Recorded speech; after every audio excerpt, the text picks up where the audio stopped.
एक ही नारा गूंजेगा। कैसे गूंजेगा एक बार जरा दोनों हाथों को उठाना पड़ेगा। वो साईनाथ महाराज की। हर घर में अब एक ही नाम, हर घर में अब एक ही नाम, एक ही नारा गूंजेगा।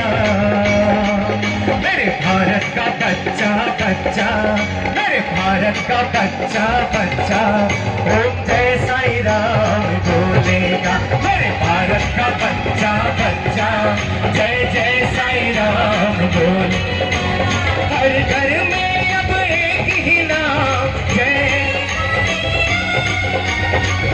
घर में नाम, एक ही नारा गूंजेगा। भारत का बच्चा बच्चा जय श्री राम बोलेगा। अरे भारत का बच्चा